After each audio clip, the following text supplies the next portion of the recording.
Hi all, Assalamu alaikum, Namaskaram. Welcome back to Thaslees kitchen. എല്ലാവർക്കും റംദാൻ കരീം. ഇന്ന് ഞാനൊരു റംദാൻ നമുക്ക് പരീക്ഷിക്കാൻ പറ്റുന്ന ഒരു അടിപൊളി ഡിഷ് ആയിട്ടാണ് വന്നത്. നാൻ ചപ്പാത്തി. ഡിന്നറിനൊക്കെ അടിപൊളി റെസിപ്പിയാണ്. ട്രൈ ചെയ്യാൻ പറ്റിയ. നമുക്ക് നോക്കാം അതിന്റെ ഇൻഗ്രീഡിയൻസ് എന്തെല്ലാമെന്ന്. വളരെ ചെറിയ ഇൻഗ്രീഡിയൻസ് മാത്രമേ ഉള്ളൂ. വളരെ പെട്ടെന്ന് തന്നെ നമുക്ക് തയ്യാറാക്കാൻ പറ്റുന്ന ഡിഷുമാണ്.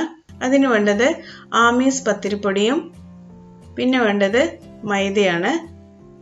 ഒരു ഗ്ലാസ് പാല്, ഒരു മുട്ട. എത്രയാണോ പത്തിരിപ്പൊടി എടുക്കുന്നത് അതേ അളവിൽ തന്നെ മൈദയും കൂടി എടുക്കാൻ ശ്രമിക്കണം. മൈദ ആയാലും ആട്ടയായാലും നമുക്ക് യൂസ് ചെയ്യാം. ഞാനിവിടെ മൈദയാണ് എടുത്തത്. അങ്ങനെ ഒരു ബൗളിലേക്ക് 250 ml കപ്പിൽ അരിപ്പൊടി എടുക്കാം. ആമീസ് പത്തിരിപ്പൊടിയാണ്. അതേ കപ്പിൽ ഒരു കപ്പ് മൈദ എടുക്കാം.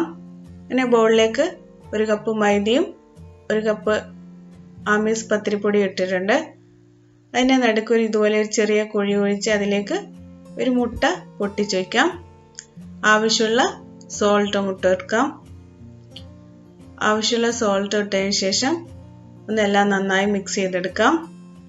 നന്നായി മിക്സ് ചെയ്തതിന് ശേഷം നമ്മൾ നേരത്തെ മാറ്റി വെച്ച ഒരു ഗ്ലാസ് മിൽക്കും കൂടി ഇതിലേക്ക് ഒഴിച്ചു കൊടുക്കാം. മിൽക്കും കൂടി ഒഴിച്ച് ആവശ്യമുള്ള വെള്ളം ഒഴിച്ച് ചപ്പാത്തിന്റെ പരുവത്തിൽ, പക്ഷെ ചപ്പാത്തിനും കൂടി ഹാർഡ് ആയിട്ടില്ല, കുറച്ച് നല്ല സോഫ്റ്റ് ആയിട്ട് നന്നായി കുഴച്ചെടുക്കാം. ഇതേപോലെയാണ് കുഴച്ചെടുക്കേണ്ടത്. അങ്ങനെ ഒരു 10 മിനിറ്റ് റെസ്റ്റ് ചെയ്യാൻ വെക്കാം. അതിനുശേഷം ഒരു ചെറിയ ബൗളെടുത്ത് അതിലേക്ക് ആവശ്യമുള്ള ഗീ ഒഴിച്ചു കൊടുക്കാം.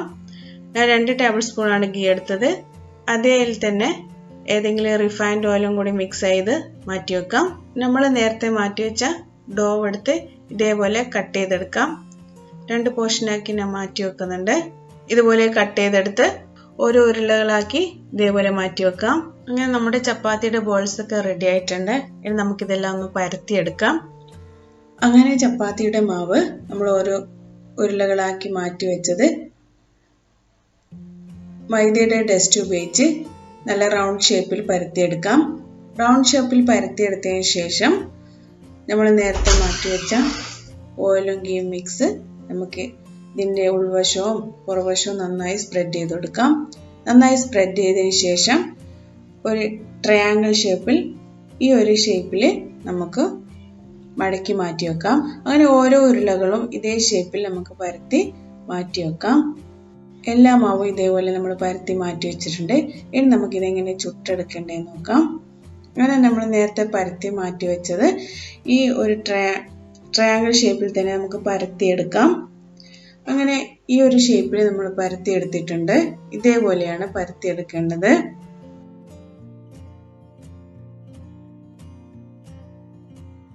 അങ്ങനെ പരത്തിയെടുത്തിട്ടുണ്ട്. അങ്ങനെ എല്ലാ ചപ്പാത്തിയും നമ്മൾ ഇതേപോലെ പരത്തിയെടുത്തിട്ടുണ്ട്. ഇനി നമുക്ക് ഇതെങ്ങനെ ചുട്ടെടുക്കേണ്ടതെന്ന് നോക്കാം.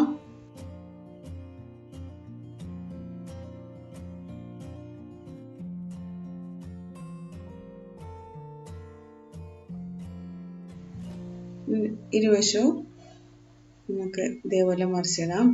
അങ്ങനെ ചെറുങ്ങനെ പൊങ്ങി വരുമ്പോൾ ബബിൾസ് വരുന്ന സമയത്ത് നമുക്ക് കുറച്ച് ഓയിൽ കൂടി ഇതിൻ്റെ മുകളിൽ സ്പ്രെഡ് ചെയ്ത് കൊടുക്കാം.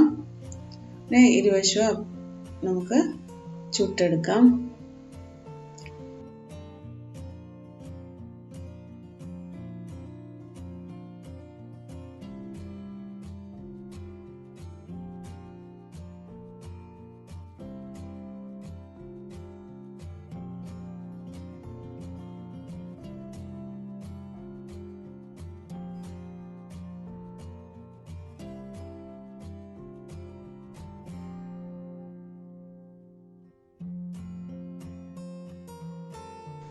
നമ്മൾ ചപ്പാത്തി എല്ലാം റെഡി ആയിട്ടുണ്ട്. എല്ലാം ട്രൈ ചെയ്ത് നോക്കണം. ഈ ചാനൽ ഇതുവരെ സബ്സ്ക്രൈബ് ചെയ്യാത്തവരുണ്ടെങ്കിൽ പ്ലീസ് സബ്സ്ക്രൈബ്. നിങ്ങൾ സബ്സ്ക്രൈബ് ചെയ്യുന്ന അടുത്ത് തന്നെ ഒരു ബെല്ലൈക്കൺ കാണാം. അതുകൂടി എനേബിൾ ചെയ്ത് കഴിഞ്ഞാൽ ഞാൻ ഇടുന്ന പുതിയ വീഡിയോസ് നിങ്ങൾക്ക് നോട്ടിഫിക്കേഷനായി കിട്ടുന്നതാണ്. Okay, bye friends.